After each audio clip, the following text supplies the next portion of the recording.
मसीह की प्यारे भाई बहनों, आज का वचन है यूहन्ना 10 का चरवाहा और भेड़ों का दृष्टांत। इस बारे में बाइबल क्या बताती है, तो वचन को आप लोग ध्यान से सुनिएगा। इस वचन के द्वारा परमेश्वर आप सबको बहुत बहुत आशीष देगा। हालेलुया। आइए वचन में चलते हैं। मैं तुमसे सच सच कहता हूँ कि जो कोई द्वार से भेड़शाला में प्रवेश नहीं करता परंतु किसी दूसरी ओर से चढ़ जाता है, वह चोर और डाकू है। परंतु जो द्वार से भीतर प्रवेश करता है वह भेड़ों का चरवाहा है। उसके लिए द्वारपाल द्वार खोल देता है और भेड़ें उसका शब्द सुनती हैं और वह अपनी भेड़ों को नाम लेकर बुलाता है और बाहर ले जाता है। जब वह अपनी सब भेड़ों को बाहर निकाल चुकता है तो उनके आगे आगे चलता है और भेड़ें उसके पीछे पीछे हो लेती हैं, क्योंकि वे उसका शब्द पहचानती हैं। परंतु वे पराये के पीछे नहीं जाएंगी परंतु उससे भागेंगी, क्योंकि वे परायों का शब्द नहीं पहचानती।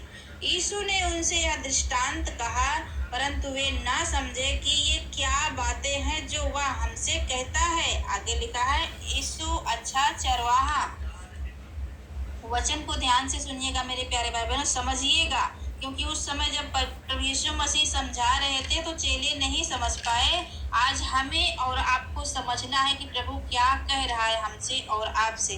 आगे लिखा है, तब यीशु ने उनसे फिर कहा, मैं तुमसे सच सच कहता हूँ, भेड़ों का द्वार मैं हूँ। जितने मुझसे पहले आए वे सब चोर और डाकू हैं, परंतु भेड़ों ने उनकी ना सुनी। द्वार मैं हूँ, यदि कोई मेरे द्वारा भीतर प्रवेश करे तो उद्धार पाएगा और भीतर बाहर आया जाया करेगा और चारा पाएगा। चोर किसी और काम के लिए नहीं, परंतु केवल चोरी करने और घात करने और नष्ट करने को आता है। मैं इसलिए आया कि वे जीवन पाएं और बहुतायत से पाएं। आमीन। अच्छा चरवाहा मैं हूँ। अच्छा चरवाहा भेड़ों के लिए अपना प्राण देता है। मजदूर जो न चरवाहा है और न भेड़ों का मालिक है, भेड़िए को आते देख भेड़ों को छोड़कर भाग जाता है और भेड़िया उन्हें पकड़ता और तितर बितर कर देता है। वह इसलिए भाग जाता है कि वह मजदूर है और उसको भेड़ों की चिंता नहीं। अच्छा चरवाहा मैं हूँ, मैं अपनी भेड़ों को जानता हूँ। यस, आमीन, हालेलुया। आगे लिखा है मेरे प्यारे भाई बहनों, और मेरी भेड़ें मुझे पहचानती हैं, जैसे पिता मुझे जानता है और मैं पिता को जानता हूँ और मैं भेड़ों के लिए अपना प्राण देता हूँ।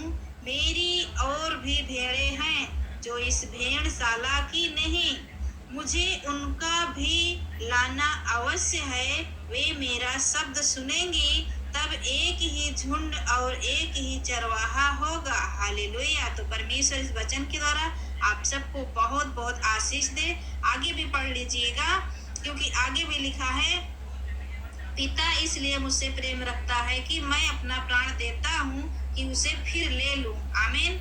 कोई मुझसे छीन